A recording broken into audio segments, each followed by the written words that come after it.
Friends, welcome to Mandakini Srivastava videos.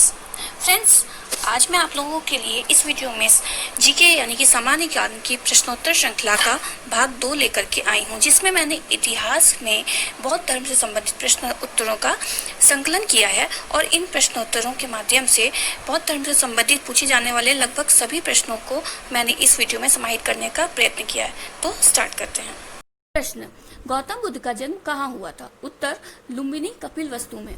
563 ईसा पूर्व में ग्राम लुम्बिनी कपिलवस्तु में महात्मा बुद्ध का जन्म हुआ था। इनके बचपन का नाम सिद्धार्थ था। इनके पिता राजा शुद्धोधन, माता महामाया, पत्नी यशोधरा और पुत्र का नाम राहुल था।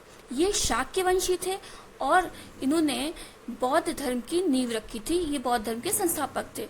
इनके जीवन की एक महत्वपूर्ण घटना जिसमें उन्होंने गृह त्याग किया था वह महाभिनिष्क्रमण के नाम से जानी जाती है। ज्ञान की प्राप्ति महात्मा बुद्ध को बोधगया नामक स्थान पर हुई थी, एक पीपल के वृक्ष के नीचे। इन्होंने अपना पहला उपदेश सारनाथ नामक स्थान पे, जो कि वाराणसी में है, पर दिया था। महापरिनिर्वाण की घटना 483 ईसा पूर्व में कुशीनगर में हुई थी। प्रश्न: बौद्ध धर्म के त्रिरत्न कौन से हैं? उत्तर: बुद्ध, संघ एवं धम्म। बुद्ध का मतलब अनंत एवं ज्ञानी मनुष्य होता है। धम्म का मतलब बुद्ध की शिक्षाएं हैं। बौद्ध धर्म पर ही धम्म आधारित है और संघ का मतलब होता है कि बौद्ध भिक्षु और उपासकों का एक संगठन। तो ये बौद्ध धर्म के त्रिरत्न हैं। प्रश्न: चतुर्थ बौद्ध संगीति किसके शासनकाल में हुई थी? उत्तर: कनिष्क के शासनकाल में। अब यहाँ पर जो 4 बौद्ध संगीति हुई थी, अगर उनके क्वेश्चंस में पूछा जाता है कि किसके शासनकाल में हुई थी, वो हम लोग यहीं पर समझ लेते हैं तो कंफ्यूजन नहीं होगा। तो प्रथम बौद्ध संगीति हुई थी राजगृह में।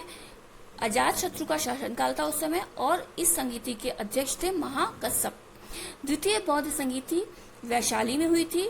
शासनकाल कालाशोक का था और अध्यक्ष थे सर्वकामी। तृतीय बौद्ध संगीति पाटलिपुत्र में हुई थी और ये अशोक का शासनकाल था। इसके अध्यक्ष थे मोगैलीपुत्तिस।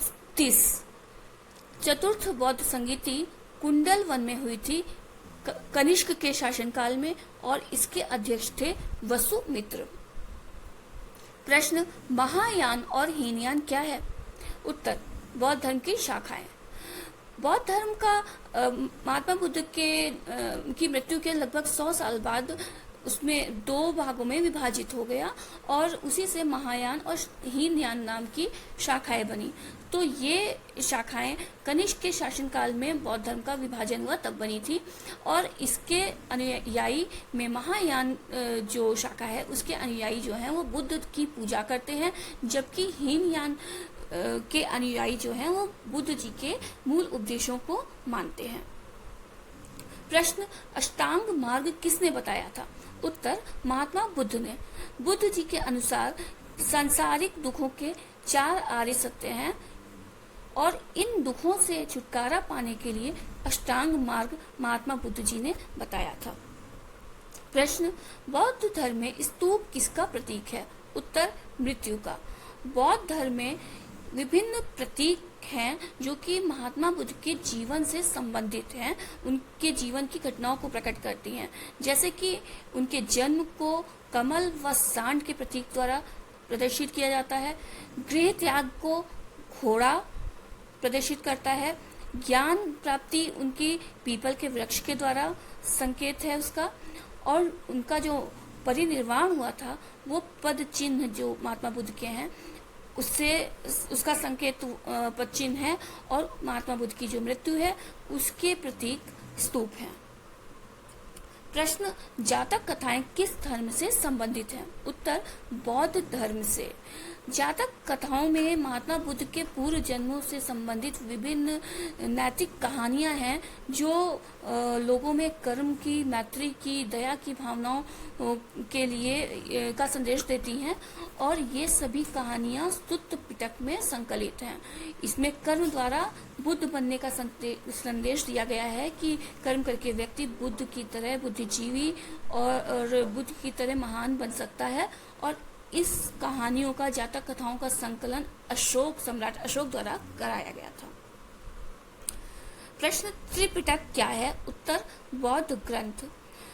बौद्ध धर्म का ग्रंथ त्रिपिटक के नाम से जाना जाता है।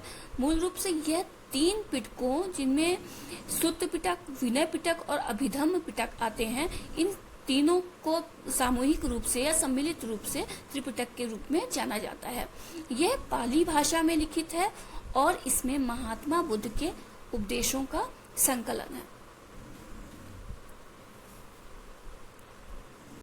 फ्रेंड्स, अगर आप लोगों को मेरा वीडियो पसंद आया हो तो प्लीज़ मुझे कमेंट करके बताइए, जिससे मैं इसी तरह के और क्वेश्चंस और वीडियोस आप लोगों के लिए बना करके लेकर आऊँ।